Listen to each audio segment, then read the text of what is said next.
Good evening all of you. आज हम लोग कंप्लीट करेंगे सेट थ्योरी चैप्टर को with miscellaneous exercise of this chapter. ये चैप्टर हम लोगों ने स्टार्ट किया था, बट इसके मिसलेनियस एक्सरसाइज को हमने काफ़ी देर से पेंडिंग में रखा हुआ था। इसके बाकी 6 एक्सरसाइज जो थे वो तो हमने कंप्लीट कर लिए थे, बट मिसलेनियस एक्सरसाइज सिंस इसमें थोड़ी थ्योरी क्वेश्चंस की इन्वॉल्वमेंट थी तो उसको हम लोग इस फॉर्मेट में कर रहे हैं। बाकी सब क्लासेस इंटरेक्टिव पैनल में हुई थी। तो स्टार्ट करते हैं आज का ये सेशन।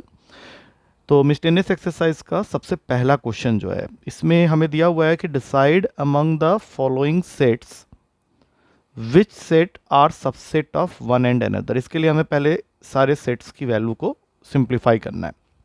जैसा कि पहले हम लोग देख रहे हैं, ए सेट जो है that is the set of all x such that x belongs to real number and x satisfied this equation. तो इस इक्वेशन को अगर हम लोग सिंप्लीफाई करें, which is a quadratic equation, इसको तो आराम से कर सकते हैं। X square minus 6x minus 2x plus 12 equals to 0। तो यहाँ से x कॉमन लेने के बाद we will be getting two values of x, जो कि तुम लोग यहाँ पे देख सकते हो। एक वैल्यू है 6 और एक वैल्यू है 2। तो A सेट के अंदर में दो एलिमेंट्स आ गए, 1 is 6 एंड 1 is 2। A का काम खत्म। B हमें ऑलरेडी गिवन है, दैट इज़ 2 4 एंड 6। सी के पास में सारे इवन नंबर्स हैं, 2 4 6 8 डॉट डॉट डॉट, और डी के पास है सिर्फ 6। तो हमें ये बताना है कि कौन सा सेट किसका सबसेट है। तो मुझे यहाँ क्लियरली दिख रहा है कि A is a subset of B. कैसे? क्योंकि ए के सारे एलिमेंट बी के पास में। अच्छा, मुझे ये भी दिख रहा है कि B is a subset of C, क्योंकि 2 4 6, चूँकि सी इवन नंबर्स का सेट है तो 2 4 6 उसके अंदर कंटेन हो रहा है। अच्छा, मुझे ये भी दिख रहा है कि D is a subset of A and D is also a subset of B। और एक और चीज, D is also a subset of C। I think जो मैंने लिखा है एक बार देख लेते हैं। A is a subset of B। अच्छा, अगर A B का सबसेट है और B C का सबसेट है, तो एक चीज़ और दिख रही है मुझे कि A के भी सारे एलिमेंट C के अंदर में। तो इन दोनों को कंबाइन करके हम लोग ये भी लिख सकते हैं कि A is a subset of C। अब एक एक करके मैं देख रहा हूँ। सबसे पहले मुझे मिला A is a subset of B। दूसरे नंबर में B is a subset of C। तीसरे नंबर में A is a subset of C। चौथे नंबर में D is a subset of A। पांचवें नंबर में D is a subset of B। और सबसे लास्ट में D is a subset of C। इसको छोड़ के आई डोंट थिंक इसमें और कुछ बनेगा। So this are your final answer. तो ये ध्यान रखना है। अब चलते हैं अगले क्वेश्चन में। अगले क्वेश्चन के टोटल 6 पार्ट्स हैं, तो इसको हम लोग 2 एट ए टाइम सॉल्व करेंगे। इन सारे क्वेश्चन में हमें ये बताना है कि इन स्टेटमेंट्स में ट्रू कौन सा है और फॉल्स कौन सा है, और अगर ट्रू है तो उसको भी प्रूफ करना है, अगर फॉल्स है तो उसके लिए भी एक एग्जांपल देना है। ठीक है, तो सबसे पहले first question, first part of this question, वो कहता है कि अगर कोई एलिमेंट है x which belongs to set A और A सेट जो है that belongs to set B, तो x बिलोंग्स टू B भी होगा।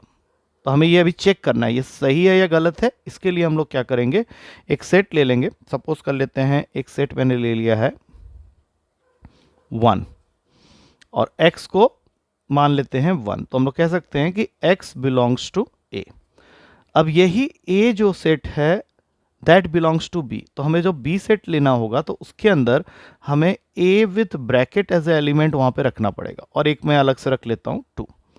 तो अब तुमको ये सोचना है कि क्या ये जो x मैंने लिया था 1, जो कि a को तो बिलोंग करता था, और a इस हिसाब से हम लोग देखें तो बिलोंग्स टू b है, लेकिन क्या x एज 1 यहाँ बिलोंग करता है? तो इसको मैं देख सकता हूँ कि 1 इसके अंदर नहीं है, क्योंकि 1 यहाँ पे विथ ब्रैकेट है। तो वी कैन से कि x बिलोंग्स टू b, ये गलत हो जाएगा। तो इसका मतलब है कि पहला स्टेटमेंट जो है वो मेरा फॉल्स है। आई होप ये समझ में आ गया होगा। अब इसी के नीचे इसका सेकेंड पार्ट करते हैं। सेकेंड पार्ट हम लोग को कह रहा है कि अगर ए बी का सबसेट है, तो ऐसा दो सेट ले लो जिसमें ए बी का सबसेट है। तो मैं ए को रख लेता हूँ 1 और बी को रख लेता हूँ 1 2 3। अब तुम देख सकते हो कि A is a subset of B. यहाँ से मैं लिख सकता हूँ A is a subset of B. अब बी बिलोंग्स टू सी है, बी बिलोंग्स टू सी है, तो हमें सी जब बनाएंगे तो हम लोग को सी के अंदर में एज अ एलिमेंट 1 2 3 को ब्रैकेट में रखना पड़ेगा, और बाहर एक रखते हैं 4। तो अब इसके हिसाब से, इन दोनों एग्जाम्पल के हिसाब से we can say B belongs to C। तो क्या A बिलोंग्स टू C होगा? अब ए के पास क्या है, 1 विथ ब्रैकेट, लेकिन सी के पास तो ये नहीं है। अब यहाँ तुम देख सकते हो ए क्या है, 1 के साथ एलिमेंट है और सी के पास में वो चीज़ नहीं है। तो सीधी सी बात है, सी 1 2 3 एज एन एलिमेंट ले रहा है, तो फिर ये स्टेटमेंट तुम्हारा गलत हो जाएगा। ए बिलोंग्स टू सी वाली जो बात होगी वो गलत हो जाएगी, मतलब इट्स नॉट। तो पहला वाला भी फॉल्स आया, दूसरा वाला भी फॉल्स आया, एग्जाम्पल मैंने नीचे दे दिया है। अब नेक्स्ट स्लाइड में बाकी थर्ड और फोर्थ पार्ट करते हैं इस क्वेश्चन का। अब चलते हैं थर्ड पार्ट की तरफ। थर्ड पार्ट क्या कह रहा है, if A is a subset of B. अब ऐसा सेट बना लेते हैं, ए को ले लेते हैं 1, बी को ले लेते हैं 1 2 3। तो इससे साफ पता चल रहा है कि A is a subset of B. और फिर वो बोल रहा है कि B is a subset of C. तो अगर मैंने बी को 1 2 3 लिया हुआ है, तो सी को ले लेते हैं 1 2 3 4। इससे ये चीज़ वैलिड हो जाएगी कि B is a subset of C. A is a subset of B के लिए मैंने ये एग्जांपल लिया था। अब हमें क्या प्रूफ करना है, या हमें क्या पूछा है कि क्या ए सी का सबसेट होगा। तो होगा भाई, क्योंकि ए के पास था 1 और सी के पास में है 1 2 3 4। तो ये ए जो है ए सी का सबसेट बन रहा है। तो ये स्टेटमेंट ट्रू है। तो पहले दो फॉल्स थे, ये आ गया हमारा true. I hope it is okay. अच्छा, इसी में फोर्थ पार्ट, इसको मैं कोशिश करूंगा यहाँ पे निपटाने की। फोर्थ पार्ट, इसमें वो बोल रहा है कि A is not a subset of B. A is not a subset of B. तो मैं ऐसा करता हूँ, ए को दे देता हूँ 1 2 और बी को दे देता हूँ 2 3। तो सीधा हो गया कि A is not a subset of B and B is not a subset of C. B is not a subset of C. B is not a subset of C मतलब मुझे सी को कुछ ऐसा देना पड़ेगा जिसमें ये ना हो। तो मैं ऐसा करता हूँ, इसमें दे देता हूँ 4 1 5। अब मैं अगर ध्यान से देखूं, क्या ए सी का सबसेट ना हो, ऐसा जरूरी नहीं। देखो, ए के पास में है 1 और सी के पास में है 4 1 5। तो सी तो इसके अंदर, सी के अंदर तो ए के एलिमेंट आ रहे हैं। तो ये जरूरी नहीं है कि अगर ए बी का सबसेट नहीं है और बी का सी का सबसेट नहीं है तो ए सी का सबसेट नहीं होगा। ये फॉल्स हो रहा है, क्योंकि मैंने ये प्रूफ कर दिया है कि ए सी का सबसेट हो सकता है। ठीक है, अब इसका next fifth part. Fifth part में दिया हुआ है x बिलोंग्स टू ए। तो ऐसा करते हैं, ए सेट लेते हैं, इसके अंदर लिख देते हैं 1 2 3 और x को वैल्यू दे देते हैं 1। तो इससे ये हमारा प्रूफ हो गया कि x बिलोंग्स टू ए। अब a के लिए वो कह रहा है is not a subset of b। इसका मतलब है कि अगर मैंने a को 1 2 3 दिया है तो इसको मैं दे देता हूँ 4 5। तो इसका मतलब है कि a is not a subset of b। लेकिन ये कह रहा है कि x बिलोंग्स टू b। तो I don't think x belongs to b होना चाहिए यहाँ पे, क्योंकि x की अगर मैं बात करूँ तो x के पास था 1। अब 1 बिलोंग्स टू b तो हो नहीं सकता, क्योंकि 1 4 5 को कंटेन नहीं कर रहा। मतलब 4 5 जो तुम्हारा सेट है b, वो तो 1 को कंटेन नहीं कर रहा है। तो ये गलत हो जाएगा, x is not belonging to b। तो पहले दो मेरे फॉल्स आए थे, उसके बाद ट्रू आया था, फिर ये फॉल्स आया और ये भी फॉल्स आया। अब final sixth part, a is a subset of b। चलो ले लेते हैं, a को ले लेते हैं 1, b को ले लेते हैं 1 2 3। तो इससे क्लियर हो गया कि a is a subset of b and x does not belongs to b। x does not belongs to b। तो x को मैं ले लेता हूँ 4। तो अब वो बोल रहा है कि x does not belongs to a। I think ये तो स्टेटमेंट ट्रू हो गया, क्योंकि 4 a के पास तो नहीं है, तो ये ट्रू है। तो ये थोड़ा ध्यान दे देना कि जितने भी एग्जांपल्स मैंने बताए हैं वो तुम्हें समझ में आ गया होगा ना। This is all about question number 2, जो कि काफ़ी लंबा क्वेश्चन है, बट एग्जाम्पल के साथ इसके 6 पार्ट्स बने हुए थे, इसलिए एक एक सिंगल पार्ट को कंसीडर करेंगे। अब चलते हैं थर्ड क्वेश्चन की तरफ। थर्ड क्वेश्चन तुम्हें कह रहा है कि अगर तुम्हारे पास में ये दोनों कंडीशन है फॉर एनी 3 सेट्स। पहला कंडीशन दिया हुआ है A union B is equals to A union C, और दूसरा कंडीशन दिया हुआ है सेम क्वेश्चन में, this all thing are given A intersection B is equals to A intersection C. तो मैं ऊपर लिख देता हूँ दिस इज गिवन। और हमें प्रूफ क्या करना है, तो हमें प्रूफ करना है कि बी और सी तुम्हारे इक्वल सेट होने चाहिए। बी और सी आपस में इक्वल सेट होने चाहिए। अब इसको प्रूफ कैसे किया जाए, तो सबसे पहले इसको प्रूफ करने के लिए हमारे पास में एक थ्योरम होता है जिसके according A is equals to A intersection A union B होता है, और यही ए जो होता है that is equals to A union A intersection B, ये दोनों ही हमारे थ्योरम्स होते हैं। तो अगर मैं बी की वैल्यू निकालता हूँ तो बी को भी मैं लिख सकता हूँ B union A intersection B, और फिर इसी बी को मैं लिख सकता हूँ, अब इसी को कंटिन्यू करते हैं क्योंकि ए इंटरसेक्शन बी की जो वैल्यू है वो ए इंटरसेक्शन सी के इक्वल है, तो हम लोग यहाँ पे इसी बी को कंटिन्यू कर लेंगे, इसी के नीचे कर लेते हैं B is equals to B union A intersection C. क्यों? क्योंकि क्वेश्चन में ये ऑलरेडी गिवन है कि A intersection B A intersection C के इक्वल है। अब इसमें लगाएंगे डिस्ट्रीब्यूटिव लॉ, तो उससे क्या होगा, ये बन जाएगा A union B intersection B union C. अब ए इंटर यूनियन बी को तो रहने देते हैं, इंटरसेक्शन बी यूनियन सी जो है बी यूनियन सी को भी रहने देते हैं, लेकिन क्वेश्चन में ए यूनियन बी की जो वैल्यू है वो ए यूनियन सी के इक्वल दी हुई है, तो स्टेप में यहाँ पे हम लोग कर देते हैं A union C intersection B union C. अब अगले स्टेप में इसको उल्टा करके लिख लो, C intersection A intersection C union B. तो इसके अंदर अगर डिस्ट्रीब्यूटिव लॉ लगाएं तो now we have got C union A intersection B. अब C union A intersection B में आखिरी स्टेप में ए इंटरसेक्शन बी की वैल्यू हम लोग को ए इंटरसेक्शन सी के इक्वल दी हुई है, तो फाइनली क्या हो जाएगा सी यूनियन सी इंटरसेक्शन ए जो कि इक्वल होगा सी के। तो हमने स्टार्ट किया था बी से और उसको फाइनली प्रूफ कर दिया इक्वल्स टू सी। हैंस हम लोग को जो चीज़ प्रूफ करनी थी वो हमने प्रूफ कर दिया। आई डोंट नो कितना समझ में आया, मैं एक बार फिर से इसको रिपीट कर देता हूँ। सबसे पहले क्या किया गया है, मैंने यहाँ पे थ्योरम के हिसाब से लिखा कि ए जो होता है वो इक्वल होता है A intersection A union B के साथ, और यही ए जो है वो इक्वल होता है A union A intersection B के साथ। तो बी को भी इक्वल करेंगे B union A intersection B के साथ, और उसके बाद ए इंटरसेक्शन बी की वैल्यू दे रखी है ए इंटरसेक्शन सी के इक्वल।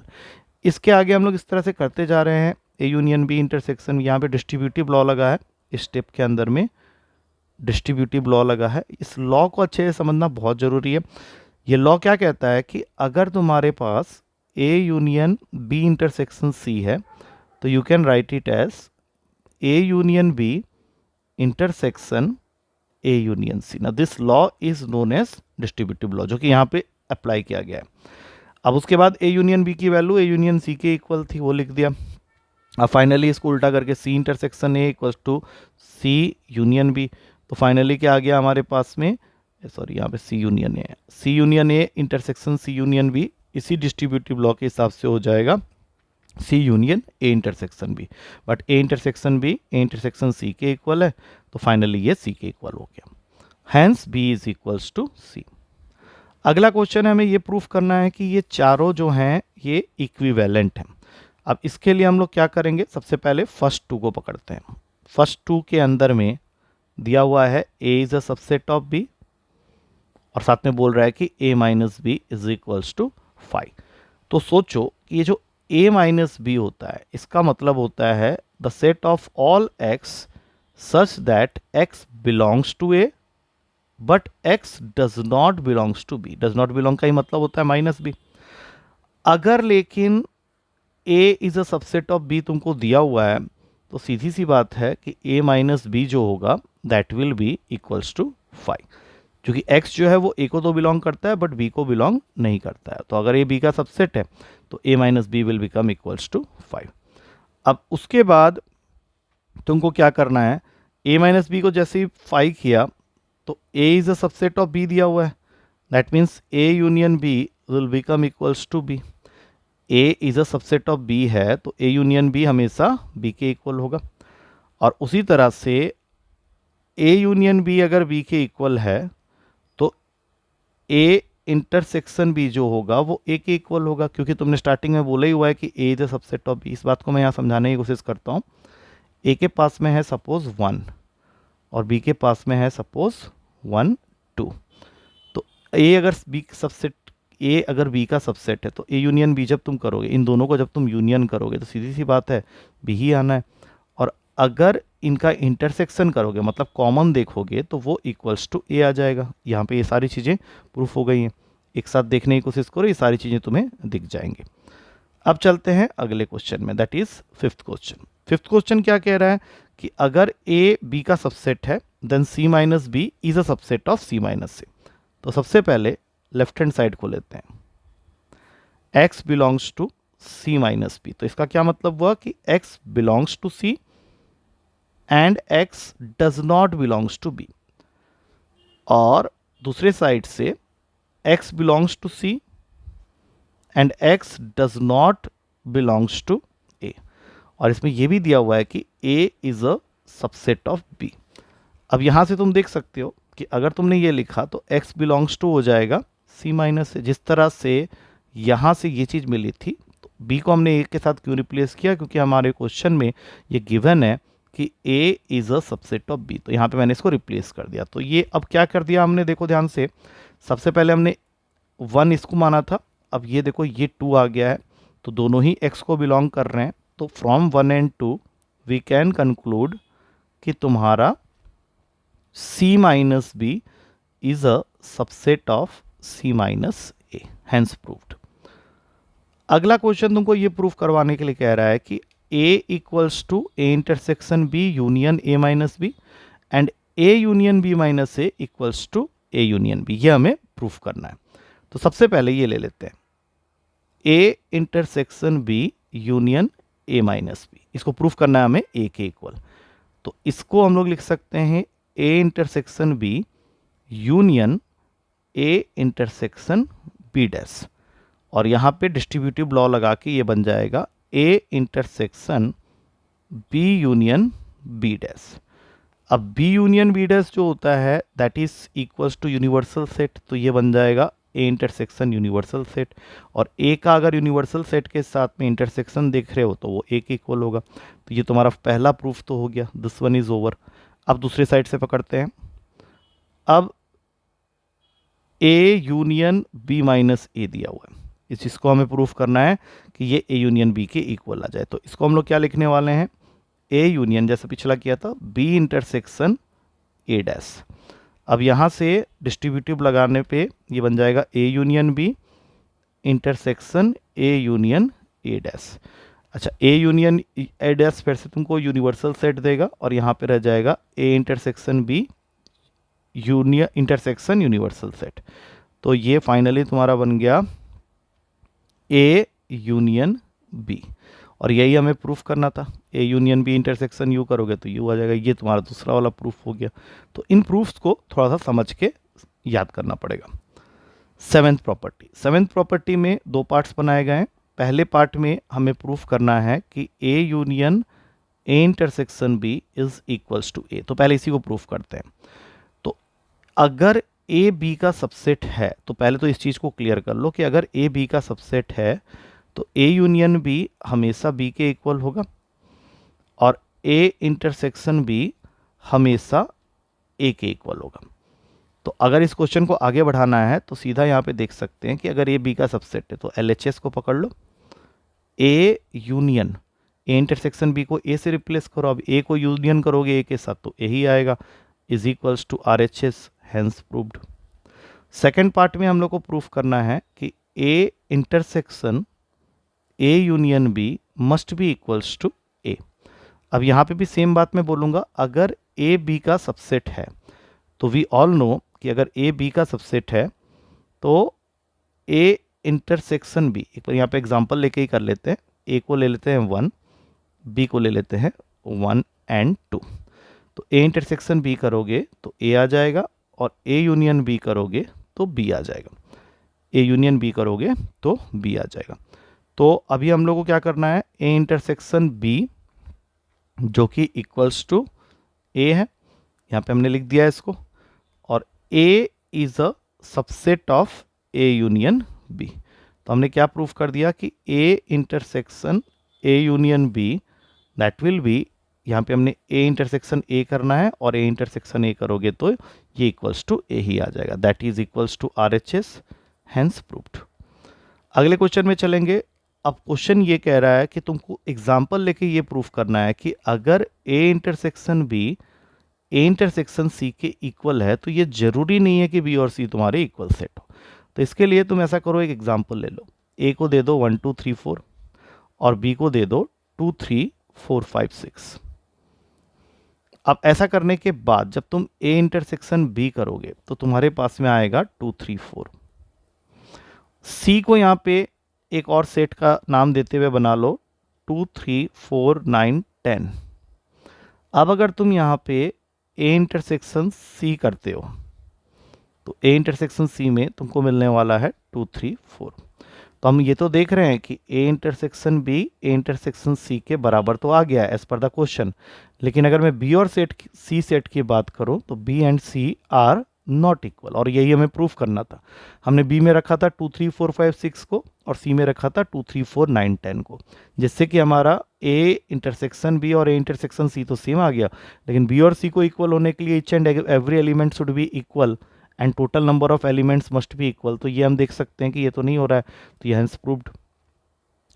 9th क्वेश्चन में तुमको कह रहा है कि A and B are two sets such that A intersection x is equals to B intersection x is equals to 5। यहाँ पे एक्स वो यूनिवर्सल सेट को मान रहा है, and A union x is equals to B union x for some set x. तो proof करना है कि ए बी के इक्वल हो। यहाँ पे उसने हिंट भी दिया हुआ है, इस हिंट को याद रख लो कि डिस्ट्रीब्यूटिव लॉ के हिसाब से A is always equals to A intersection A union X and B is always equals to B intersection B union X.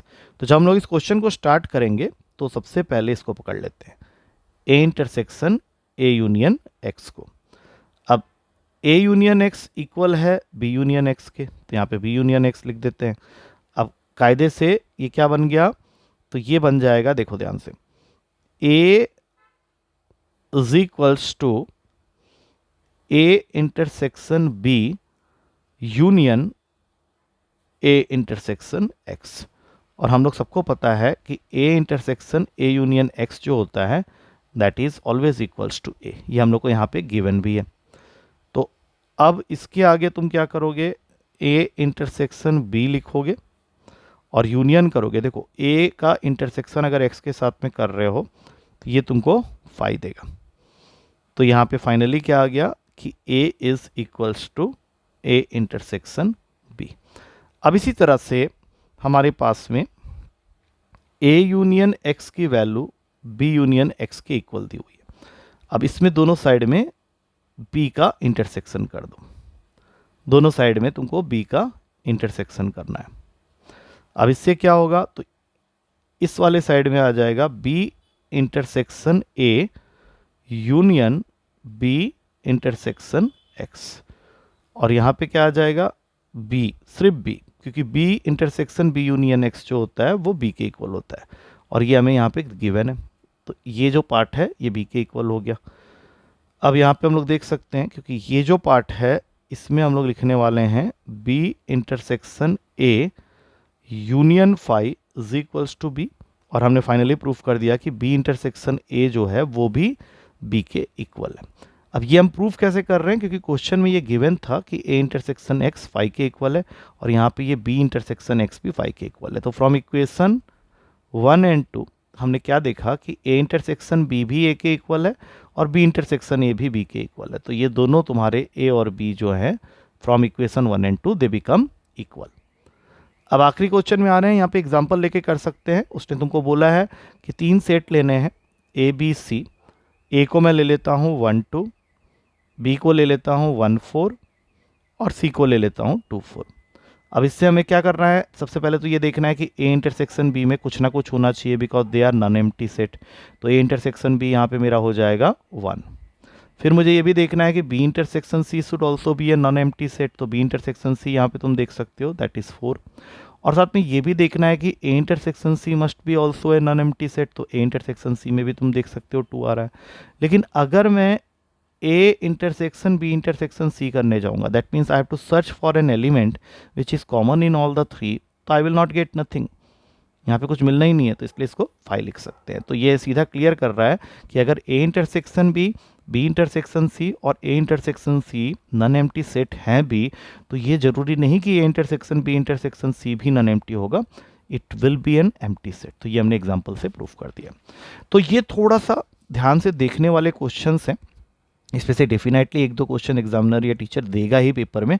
तो अच्छे से 2-3 बार इस वीडियो को देखने पे ही ये चीज़ें थोड़ी दिमाग में बैठेगी। इसमें कुछ क्वेश्चन तो बहुत ईज़ी हैं, कुछ क्वेश्चन को 2-3 बार लिख के प्रैक्टिस करने की ज़रूरत है, इसलिए मैंने इसको वीडियो फॉर्मेट में बनाया था।